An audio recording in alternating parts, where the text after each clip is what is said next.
আপনি প্রথমে খারাপ কোনো পরিবেশে গমন করলে সাথে সাথে বুঝতে পারেন এটা ঠিক নয়, আমি খারাপ হয়ে যাব, আমার এখানে থাকা উচিত নয়। আপনার অন্তর অস্বস্তি অনুভব করে।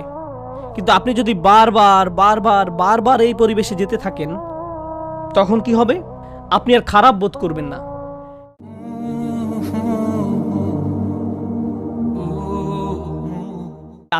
তাই পরবর্তী ধাপটা হচ্ছে অগর্রাতকুমুল আমানিয়্যু, অলীক আশার পেছনে বিভ্রান্ত হয়েছে। সে মিথ্যা আশার পেছনে ছুটেছে এবং মনে করেছে পার্থিব অর্জন তাকে সুখী করবে। সে তার সম্পূর্ণ জীবন শুধু এই লক্ষ্যেই ব্যয় করেছে। সে মনে করেছিল এই সব কিছু তাকে তার লক্ষ্যে পৌঁছে দেবে। কারোর জন্য সেটা হয় পরবর্তী কোনো মুভি, কারোর জন্য কোনো খেলনা, কারোর জন্য নেক্সট স্মার্টফোন।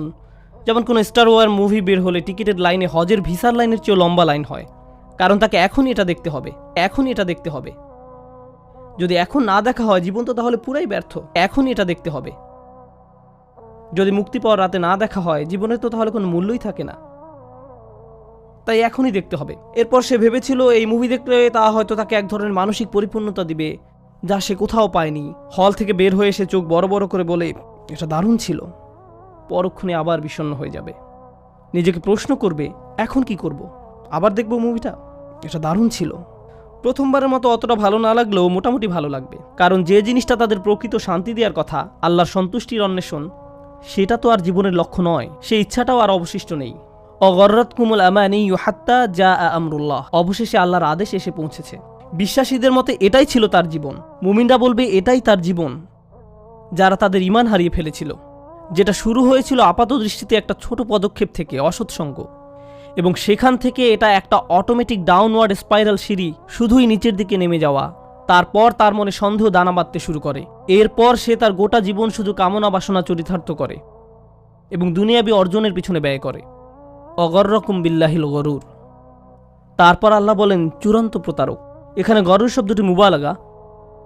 চূড়ান্ত প্রতারক যে সফলভাবে তোমাদের প্রতারিত করে। সেদিন ঈমানদাররা দেয়ালের অপর পাশের মুনাফিকদের এটাই বলবে। এটা একটা ভয়ানক দৃশ্য যা কোরআনে বর্ণিত হয়েছে। দেয়ালের এক পাশে দাঁড়িয়ে মুনাফিকরা ভাবছে কেন আমাদের অপর পাশে যেতে দেয়া হচ্ছে না, কেন তারা দেয়ালের ওই পারে আটকে গেছে। তখন দেয়ালের অপর পাশ থেকে বিশ্বাসী সাথীরা ধাপে ধাপে ধাপে বর্ণনা করবে কেন তারা দেয়ালের ওই পারে আটকে গেছে। আর কোরআনের এই বর্ণনাটি আপনার আমার জন্য আল্লাহর পক্ষ থেকে একটা উপহার।